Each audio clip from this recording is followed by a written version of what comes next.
to install brackets on Windows. So brackets is basically the code editor which we are going to use in this whole course. So it's very important to install it on different platforms. Maybe if you are using Windows, I'm working on Mac, but it's very important to just get you started if you're using Windows. So when you go to the brackets.io page over here, you can see that there is a button, big blue button, which says download brackets 1.10 is the latest version that is up and running. And you can see that on the website as well. But it says that there are other downloads as well. The other releases made for different kind of operating systems. But automatically, if you are using Windows and if you go to the website to start it, if you're using it is going to Windows. That so this system when you go to the brackets.io page over here, simply give you can see that choice. There is a button, big blue button, Mac, which says download the same with the Mac. So what we're going to do here is we're just going to download brackets. Okay. And I'm going to say, it's going to say like the extension is .msi. We're going to explore that later on.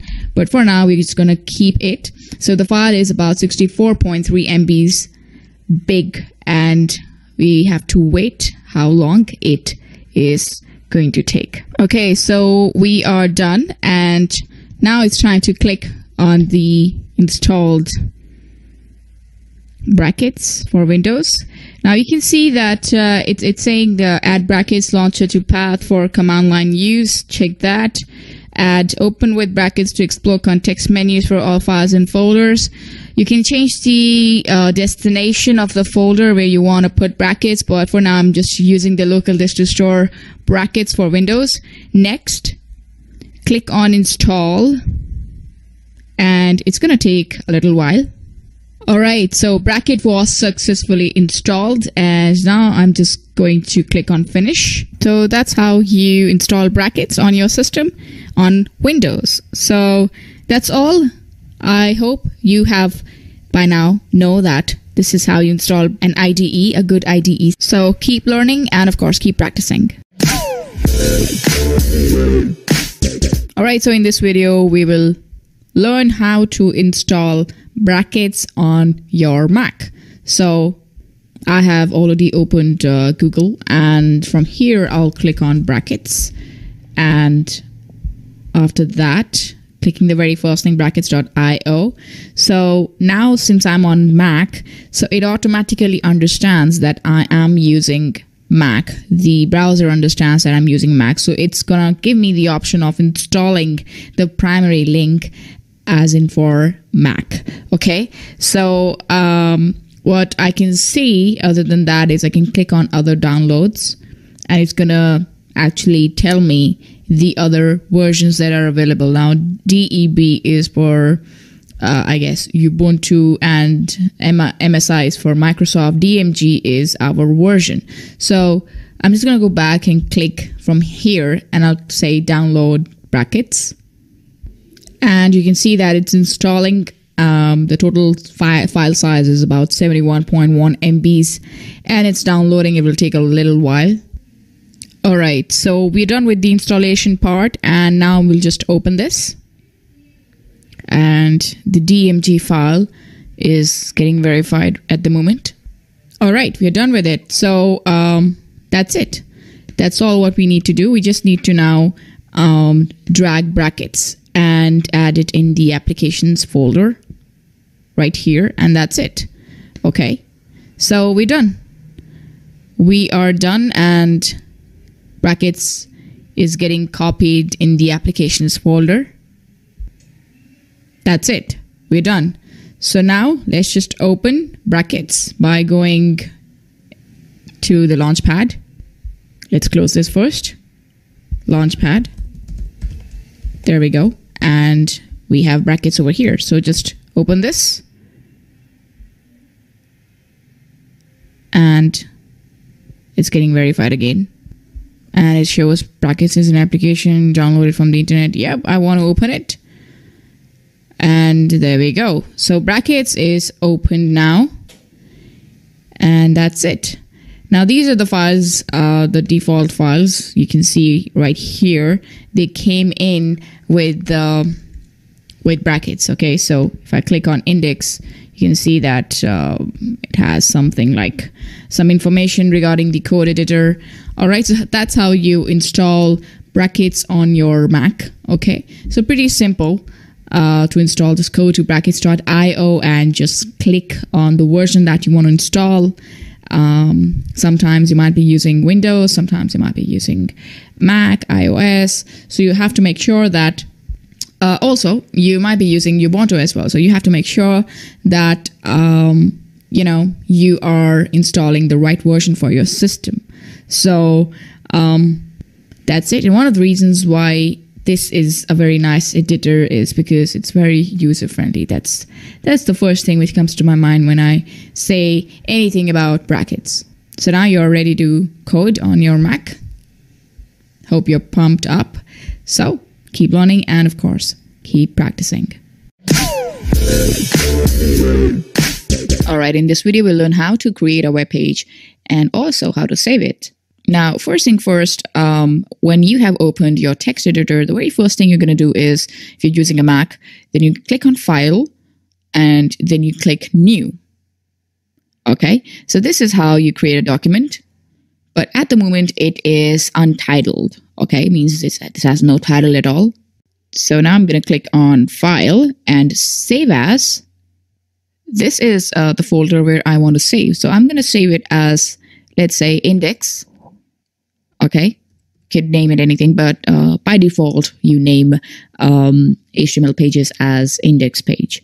All right, and this is basically the extension. Now, it is very important to use .html extension so that the browsers can recognize the web pages and know how to interpret the markup that the HTML pages contain. And this basically is used for distinguishing web pages from plain documents. All right, so you have to mention HTML or HTML extension for your web pages. Now, it doesn't matter whether you use .html or HTML, but HTML is recommended because it's the more, let's say, common choice. So whichever you use, just be sure that you're consistent, because using the same extension will make it easier for you to remember your URLs later on. So now just click on Save button, and that's it. This is your first HTML page. In this video, we're going to learn how elements work and what character references are in HTML. So let's just focus on just the essentials of what makes up an HTML file. So I have my browser Chrome open, and I have opened up structure.html file. And over here, you can see hello world written as well. Now, this is pretty simple, but you must know that this is the rendered version of a document that looks like this. Okay, now let's do an autopsy of what's going on here. First thing first, the document starts with a document type element or doc type. In this case, the HTML5 doc type. This mainly serves to get the browser to render the HTML in what is called standards mode, so it will work correctly. Now, this particular tag lets you know what version of HTML to validate your code against. Now, we're going to be looking at it in detail later on as to why we need declaration in the first place. Next, you can see the opening tag of the HTML element right here. Now, this is a wrapper around the entire document. Okay, as you can see, there is a starting tag and there is a closing tag. And now the closing HTML tag, which is no different than the opening tag, except there is a backslash in front of the name of the tag. Now, this is the last thing in any HTML document that you can see. The HTML element should always have or should always contain a language attribute. Most developers, they don't use language attribute, but it's always a good practice to use it. Now, this language attribute specifies the primary language you're going to use for the page. For example, EN stands for English and FR stands for French. So it's up to you what you prefer. Now, inside the HTML element, there is the head element. Now, this is a wrapper that contains other information about the document, such as the internal or external styles and scripts. Now, of course, you can't see them right now because we're just going to look into it in detail later on. But right now, we just focus on what we can do with the head at the moment. Now, head includes the element title, which you can see right here.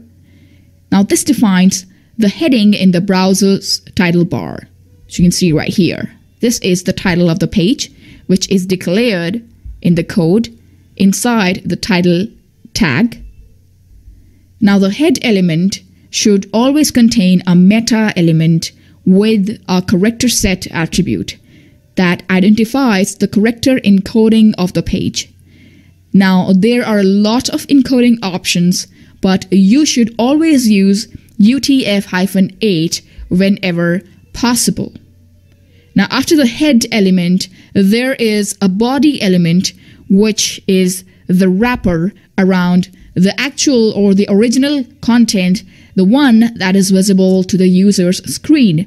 In this case, a level 1 heading, H1 heading, which contains the text Hello World. And you can see it in the browser as well, that this is the only part that is visible to the user. And that's our HTML document in full. Now, we're going to be looking at all the things in detail in the coming up videos. So stay tuned. The history of the doc type declaration is a really long one. And the irony here is that the doc type is just one of those things that not every web developer understands exactly what it does. They just know that they need one. So what the doc type is supposed to do is tell the browser and user which version of HTML you'll be using so that the processing is done accordingly. I know this probably sounds confusing, so I just want you to remember this. You need to have a doc type declaration, and you want the doc type to declare the version of HTML that you will be writing. Now, for better understanding, let's have a look at old declarations of HTML, and you can find the link of the PDF of this lecture. Now, over here, you can see that these are the doc types declaration which were written in the past. All right, now these are the old declaration you can see right here. We really don't have to use these anymore, but the reason I am showing you these is because if you're going to be editing documents that were created earlier or some legacy files, or you're going to open up an HTML file from another site to kind of learn from where you're going to see this stuff up top, and you're going to go, oh my gosh, what is all this stuff? Well, then you won't be surprised that there were different kinds of HTML, XHTML versions. I am now showing you these is because if you're going to be editing documents that were created earlier or some legacy files, or you're going to open up an HTML file from another site and just kind of learn from where you're going to see this stuff up top, and you're going to go, oh my gosh, what is all this stuff? Well, then you won't be surprised that there were different kinds of HTML, XHTML versions. I'm now showing you these is because if you're going to be editing documents that were created earlier or some legacy files, so for the rest of the HTML files from another site, you kind of learn from very simple where you're going to see the stuff up top, and you're going to go, oh my gosh, what is all this stuff? Well, then you won't be surprised that there were different kinds of HTML versions. I am now showing you these is because documents, but that's now the header element is where it stays information about the document. References to things like slides and styles, and additional instructions to the browser about how the documents are organized. Now, before we get to adding the header of the document, let's remember HTML tag. So now let's create a document declaration to make it into document type. Now HTML, that's our declaration. Now after the document type declaration, I'm going to add an HTML tag along with the language attribute which says my page is in English. And after HTML tag, I'm going to enter the head tag. There we go. So there are a couple of things that we want to go ahead and put inside the head tag. And the very first thing that we want to do is tell the user agents which character encoding to use for the page. So to do that, I'm going to use a meta tag. Now, when we talk about HTML syntax, there are tags which do not need a closing tag. Meta tags are like that. Meta tags don't need a closing tag. All they need is the initial opening tag right here. So I'm going to create a meta tag, and then after meta, I'm going to open up an attribute. In this case, I'm going to select the attribute known as character set or char set. And I'm going to set the value of this char set to UTF-8, which is a pretty standard character encoding. And then I'm going to close the meta tag with the right angle bracket. That's it. And that's all we're going to do there. Now, this is something that you should do for each of your HTML documents. Add a character encoding standard that is going to inform the browser which encoding to use. Now, there is another meta tag that HTML5 introduced to let web designers take control over the viewport through the meta tag. Now, what is a viewport? Well, the viewport is the user's visible area of a page, and it varies with the device and the screen sizes. And we have to see whether the user is viewing the web on the mobile phone or a computer screen. So in order for you to arrange your web pages rather mobile friendly or screen friendly, you should include the meta viewport element in all your web pages. So setting the viewport to make your website look good on all devices works like this. Name should be viewport, and then content, add another attribute known as content, and add width. Width is equals to device width, comma, initial scale equals 1.0. All right. Now, after entering this meta information, you should be worried free about whether your web page is going to work on mobile or not. Now, some browsers are automatically going to show the web pages in a mobile responsive way. But if, let's say, you are using a browser that doesn't have this option or an inbuilt feature of viewports, then you have to declare it. I mean, it's a good practice to add by your own self.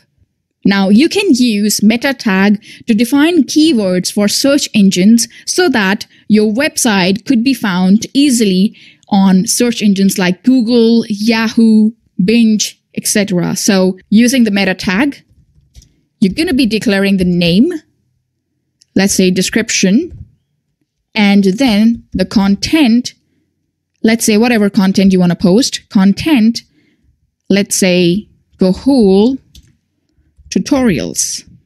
That's it. So if someone searched Google tutorials, your website we'll be using this information as a keyword for search engine, okay? Now let's say if you want to name the author of the web page or the designer of the web page, you can do that by using the same meta tag, but this time you're going to use the name as author, all right? And content, you can simply say, well, content belongs to John Doe. All right? Great.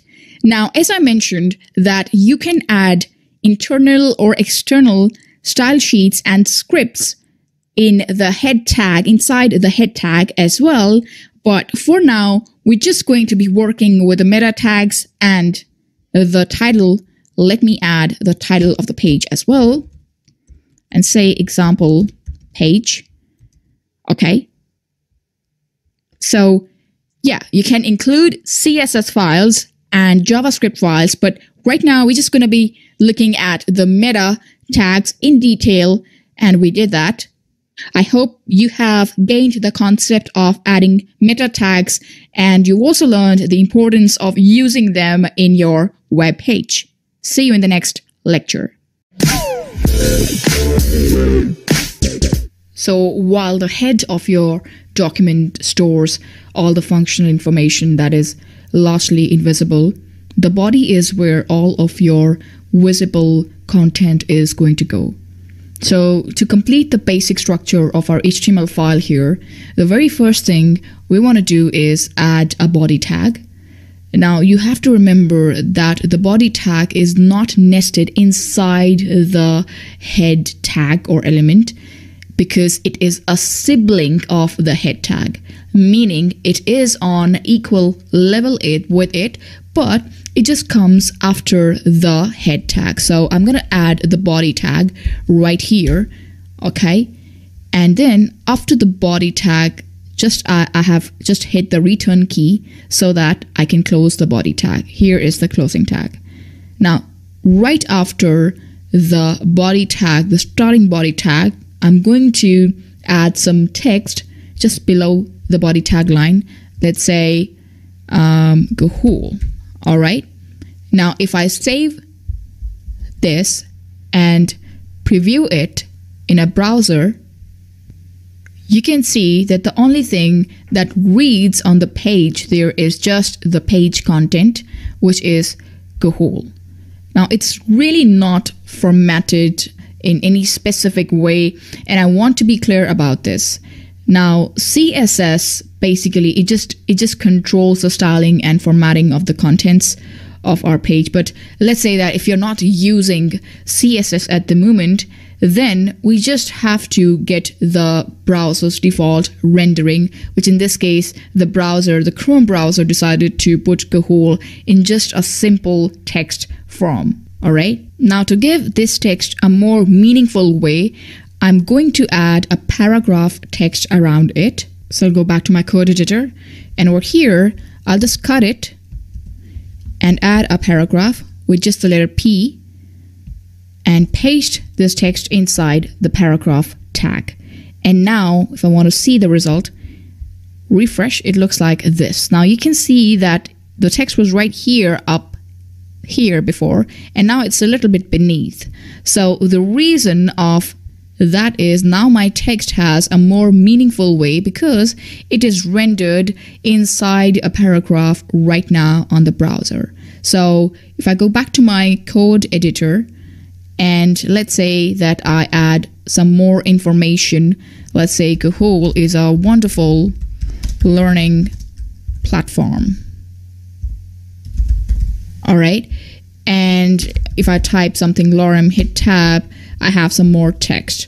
Now, if I see the result, refresh it, it looks like this. Okay. Now, there are tons of different things that you can do to the content you add on the page.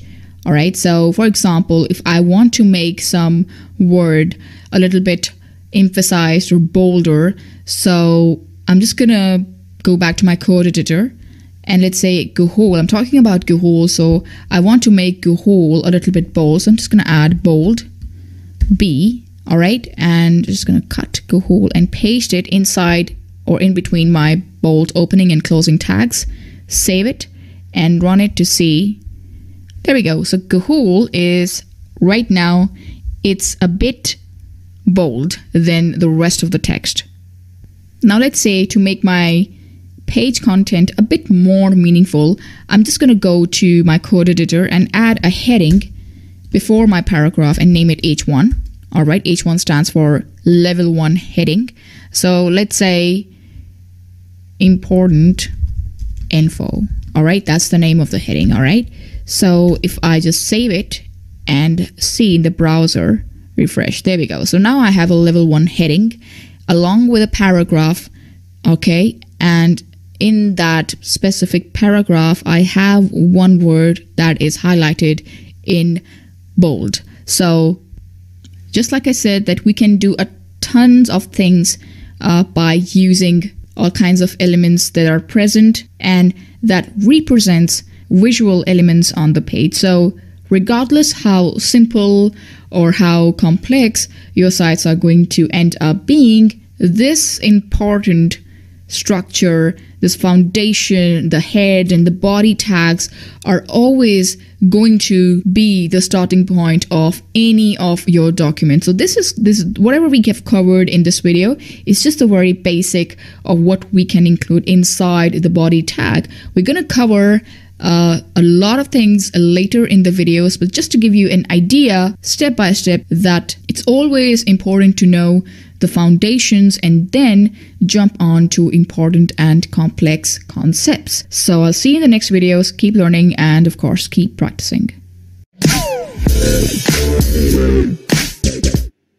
All right, welcome to this video. Now in this video we're going to learn about block and inline elements. Now in HTML, it is very important to remember that there are two types of model containers. All right, one is the block level and the other is the inline level. Now, whatever the type of the element is, it is going to dictate the browser what the default rendering logic will be for the content within that element or the element itself. For example, let's just eradicate all the confusion. Think of it as this picture, all right? Now over here, this is an example of a block level element, which is always going to take up the full width available on the screen. And by rendering using the full width of the screen, the content of this element is always rendered on a new line. So this is just one box, and this is another box, and this is a third box. All right. Now, if you add, let's say after adding this block level element, if you add another block level element, it's always going to render on a new line. And that is why it is called a block level element, because it's stacked as blocks. All right. Now, there are three primary examples of block level elements that you may have used or may be going to use in your HTML pages. The number one is the body tag itself, all right? And the other one is the BR tag, known as the break tag, okay? So for example, if I write something like, this is an example of showing a block level element. All right. So now I'm going to introduce a block level element, which is BR or BR backslash. There we go. So you will see that if I type this tag, which is always going to be used once in your HTML document because it doesn't have any closing tag. This is the only tag for writing the BR version. So if I enter this tag, it is always going to, whatever content is going to be next, it is always going to start on a new line. So basically this BR tag is known as a line breaker tag as well. So let's say if I copy this text again and paste it after this tag, now you will see that this particular text is going to be visible, but on a new line, not on the same line. So this is a line breaker tag, by the way. So I'm just going to save it and run it to see what happens. There we go. So now, because I entered the BR line breaker tag, then this text which I typed after the tag is appearing on a new line. All right, let's just remove this tag and save the file now and run it and refresh. There you go. So you see the difference now? That's how important BR tag is, and that's why it's called a block level element. Now, the other tag, which is very important as a block level element, is the P tag, the paragraph tag.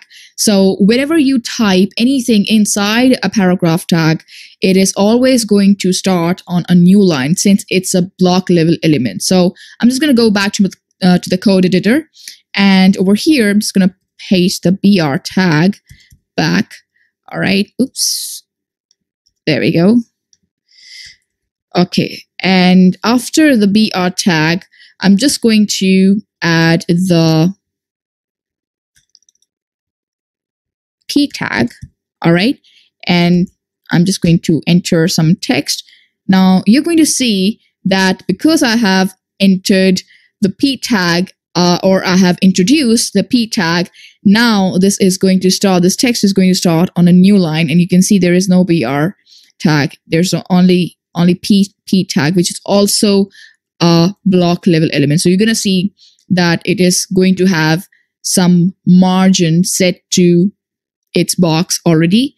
So over here, let's refresh. There you go. So you can see that the paragraph is starting on a new line, and it has an equal amount of space at the top and as well as the bottom. And I can show you that the space is available at the bottom as well, because let's say if you copy this paragraph twice, then you're going to see that this text is going to appear on a new line. So going back to the code editor, refresh, there we go. So this text, this paragraph is started on a new line with some equal spacing in between the paragraphs. All right.